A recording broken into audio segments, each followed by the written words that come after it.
South Africa has 3 months left to get its fiscal house in order or risk losing its investment grade rating. With the economy stagnating, an unemployment rate that's stuck at about 30% and the country in danger of losing its sole investment grade credit rating as the state's finances deteriorate, South Africa's public finances are in a perilous state. Economic growth is low or non-existent. The tax revenue collection is repeatedly below forecasts. Debt levels have risen rapidly and are now at their highest levels in the post-apartheid era. And finally, the poor performance of state-owned enterprises is necessitating large-scale government support. What this country is going through is a stagnant economy, high youth unemployment rates, a highly charged political landscape and widespread inequality. Welcome to the Atlantis Report. Following a review of South Africa, Moody's Investors Service on Friday revised the country's outlook from stable to negative, citing a slow pace of economic reforms. Last Wednesday, Finance Minister Tito Mboweni tabled a medium-term budget policy statement that painted a grim picture of South Africa's finances. By the finance minister's estimates, the country is heading into a debt trap. Over the past decade, South Africa's public finances have come under more and more strain. The days when the economy was growing and former Finance Minister Trevor Manuel brought baskets of fruit to Parliament have been replaced by declines in the size of the economy per person and rising unemployment. This was symbolized earlier this year when Finance Minister Tito Mboweni brought a few drought-resistant bitter aloes to his budget speech. The World Bank has cut South Africa's growth forecast for 2019 through to 2021, citing weak investor sentiment and lingering policy uncertainty. Growth for 2019 is now projected at 0.8%, half a percentage point lower than April's forecast and unchanged from 2018, according to the bank's October Africa's Pulse report. The Absa manufacturing PMI dipped to 41.6 in September from 25.7 in August, the second consecutive sharp decline in factory activity, and South Africa's most significant in a decade. Economists are in agreement a lack of political will, as identified by Moody's, is an impediment to the much-needed reforms. Part of the Moody's report reads, in the last 2 years, it has become apparent constraints are challenging the government's ability to implement reforms. Things could have been worse, says Gina Schumann, an economist for the Citibank Global Economics team. South Africa can count itself fortunate Moody's did not place the country on a 90-day credit watch, which would have been a worst-case scenario for the sovereign. A negative outlook is not as harsh as the 90-day credit watch, said Schumann. What saved us from that was the fact the MTBPS introduced a new fiscal target for the February 2019 budget. Now, that is what National Treasury need to achieve if they don't want to get downgraded by Moody's as early as March, assuming that's when it does its next review. When a sovereign credit rating agency puts a country on a negative outlook, there is, on average, 12 to 18 months when the negative outlook lasts. Then it is resolved to either a downgrade or a stable outlook, says the Citibank economist. Market machinations. Moody's released its review report at midnight local South African time last Friday, and well after markets closed in New York and Johannesburg. It is custom for the agency to do this to mitigate against adverse market reaction and speculative activity. Sovereign credit rating announcements ordinarily manifest in wild swings in the rand, South Africa's currency, one of the most traded among emerging market currencies. Sovereign credit rating reviews also have a material effect on a country's bond yields.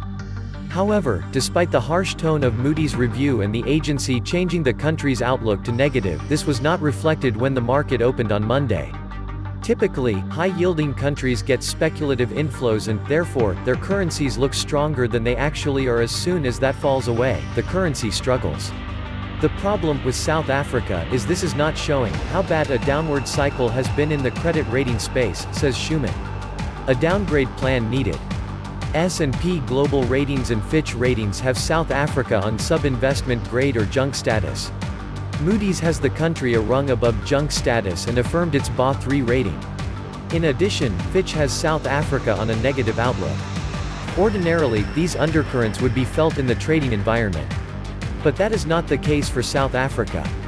And, for Schumann, this is cause for concern. The market dynamics are counterintuitive, she says, pointing out that when bond yields opened on Monday post-Moody's, you would think it was an actual event.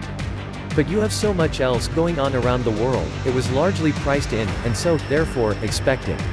Also, you have the search for yield. Schuman was not optimistic. We have always had a Moody's downgrade as a baseline forecast for the second half of 2020, but we have moved it to the first half. We don't think National Treasury will be able to deliver. In February, the February budget could look better, but it might not be enough. In the event of a downgrade, South Africa needed a realistic plan, so that people start looking at you as a firm BA1 rated, speculative grade country. Then, you still have a prospect of moving one notch up, eventually. If you start, collectively, across all the agencies moving towards junk territory, once you are 2 notches or more in sub-investment grade, no one looks at you as a possibility of getting back to being an investment grade country, warned Schuman. Don't follow Argentina or Zimbabwe. Countries 2 notches below sub-investment grade start looking for bailouts from institutions such as the World Bank or the International Monetary Fund. You don't want to be an Argentina or a Zimbabwe. But through a bailout, you are not going to become anything close to a solid emerging market, she cautioned. Schuman was in agreement that because the MTBPS had cut expenditure to the bare bones, the only other area to look was the public wage bill.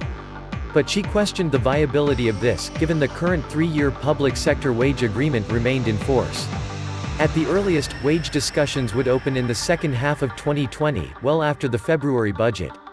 Fundamentals are all wrong.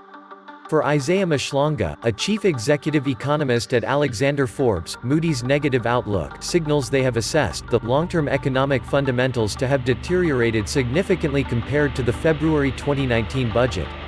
If we do not see significant efforts in implementing reforms, we are likely to see a downgrade after the February 2020 budget, says Mhlongo.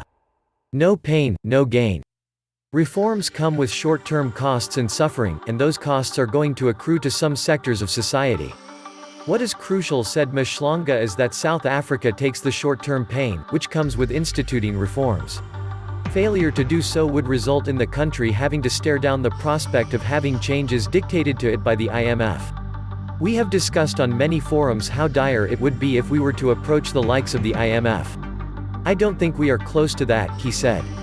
But the consequences of not doing reforms, when we still have the liberty to choose how we implement them, will likely lead us into those global finance institutions. Such reforms will come with harsh austerity measures that may not be acceptable. I don't think the politicians fully understand that. At the National Treasury, there is an appreciation of this. Outside of that institution, I am not sure they fully understand the damage this would do to policy freedoms that we will have in the future. In Mhlongo's opinion, the MTBPS should not be considered a statement of intent. It is merely to demonstrate where we are. The solutions are known. It is a matter of implementation. There should be agreement about implementation among the various stakeholders across society, he said. Schuman and Mhlongo agree Mboweni and his team have 3 months in which to craft a credible budget. The clock is ticking. Even more relevant to South Africa's situation than Zimbabwe and Venezuela is Argentina, where the largest IMF loan in history has forced spending cuts onto the country that is entirely beyond their control.